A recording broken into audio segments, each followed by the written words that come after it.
You know, he's just another in a long line of NFL players, former NFL players who are now feeling the effects of what has become a collision sport. And this guy played one of the positions where you get hit and hurt the most, wide receiver, slot receiver, as well as a kick returner. So I understand that. And all of us, I'm sure, have friends who have played in this league before who are now thinking about all that they went through. I have a friend of mine who was a wide receiver in this league, and he will not let his sons play at all. He said you can play basketball, you can play baseball, you can do anything else, but you're not getting on a football field. So, you know, this is just a continued concern about the violence in this game and the kind of havoc they end on the brain.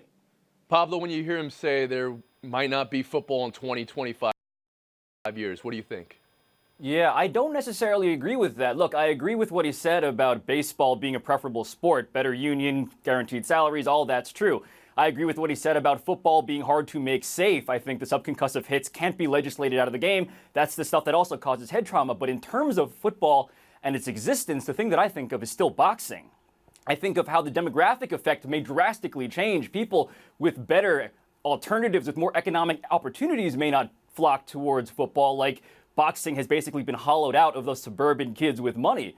But in terms of who's going to watch that, I think you're going to have a sport that's certainly been degraded and diminished. But in terms of who's playing and who's willing to play it, you're still going to have a population of people who need the money. And as long as there's money, football is going to exist. But you do think the sport will be diminished in some way over the next 2 decades. And now, of course, you look at the ratings. You're going to lose those kids, those ideal quarterbacks. They're not going to play this game. But in television ratings, has it been affected in the last 5 years as this conversation has grown louder? The answer is no, it hasn't been affected. Not in the short term. Jamel, where are you on this? No, I definitely don't agree that this will become some kind of obsolete sport, though I do understand kind of the link to boxing. I think this is a lot different. Look, as much as more players are aware of what can happen to you in your post-game career, if you're not careful in terms of head trauma, there are 1,000 guys willing to take their place. I still hear far more players saying that they would do it all over again and do it the exact same way. For me with Randle L., though, it was a little bit of a different connection. I remember covering him when he was at Indiana because I was covering the Big Ten then. And in fact, I voted for him to win the Heisman because I thought he was just as good, if not better, than Eric Crouch. So for a guy like that to be at his age, still young at 36, for him to be struggling in this way, it is kind of hard to hear, but I don't see this having the long-term effect that we keep predicting because the nation is obsessed with this sport. Bomani Jones.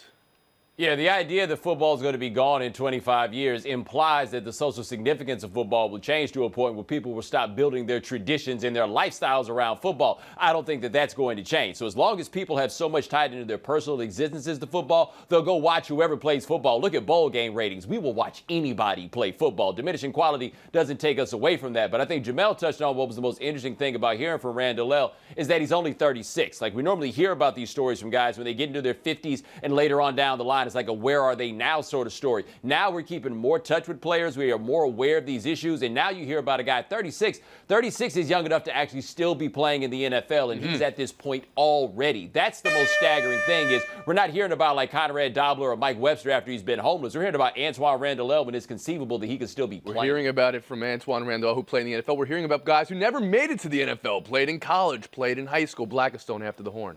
Yeah, well, this is not the first crisis, of course, that football has had to meet when it comes to health. I mean, the biggest one was probably right around the beginning of the World War I. So, you know, it's a survival sport. It probably is safer now than it's ever been before, but it is an extremely, extremely dangerous sport. And the danger now is that we turn it into a gladiator sport if it isn't that already.